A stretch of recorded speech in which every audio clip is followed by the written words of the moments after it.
বর্ধমান দুর্গাপুর লোকসভা কেন্দ্রের তৃণমূল কংগ্রেস প্রার্থী কীর্তি আজাদকে সাথে নিয়ে সুসজ্জিত গাড়িতে তারকাদেবের রোড শোতে জনজোয়ার।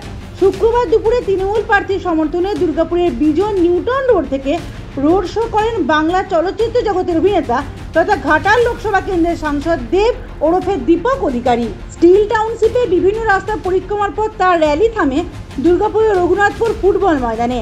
এদিন দেবকে ঘিরে তৃণমূল কর্মী সমর্থকদের পাশাপাশি সাধারণ মানুষের উৎসাহ ছিল চোখে পড়ার মতো। ভোটের অন্তিম মুহূর্তে তারকা প্রচার শহর দুর্গাপুরে আলাদা মাত্রা যোগ করেছে। শুধুমাত্র অভিনেতা দেবকে দেখতেই রাস্তার দুপাশে দাঁড়িয়েছিলেন হাজার হাজার ভক্ত। তাদের মুঠোফোনে বন্দী হন তাদের প্রিয় অভিনেতার বিশেষ মুহূর্ত। প্রিয় অভিনেতাকে শুধুমাত্র ছুঁয়ে দেখার আশাতে ছুটে আসতেও দেখা গেল অগণিত ভক্তদের। ভক্তদের উদ্দেশ্যে কখনো হাত নেড়ে, কখনো করজোড়ে, কখনো বা হাতে হাতে স্পর্শটুকু বুলিয়ে শুভেচ্ছা জানালেন বাংলার এই খ্যাতনামা অভিনেতা। ভক্তদের উদ্দেশ্যে ছুড়ে দিলেন চকলেটও, আর সেই চকলেট পুরোতে গিয়ে হুড়মুড়িয়ে পড়লেন অনেকেই।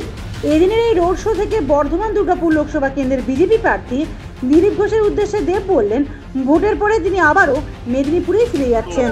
রেসপন্স এবং এইবারে দুর্গাপুরের সিটটা কোনো সন্দেহ নেই তৃণমূল কংগ্রেস আবার জিতছে। আপনি ফার্স্ট টাইম প্রচারে এলেন, আপনার ভক্তরা কতটা উৎসাহিত ছিল? শুধু ভক্তরা না, আমার মনে হয় কি এখানকার কর্মীরা যারা তৃণমূল কংগ্রেস হয়ে জেতার জন্য মানে সব কিছু লাগিয়ে দিয়েছে, দিন রাত এক করছে। এবং আমার কোথাও যেন মনে হয় কি মানুষের বিশ্বাস তৃণমূল কংগ্রেসের প্রতি দিন বা দিন বেড়েছে।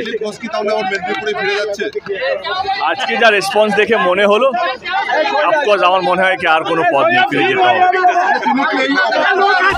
এদিন তৃণমূল প্রার্থীর সমর্থনে তারকাদেবের আকর্ষণে যে হাজার হাজার মানুষের ভিড় নজর কেড়েছে সকলের, তার প্রতিক্রিয়া ভোট বাক্সে কতটা পড়বে এখন সেটাই দেখার। দুর্গাপুর থেকে অন্তরা সাদির প্রতিবেদন, সমাজ পরিবর্তনের মানুষ।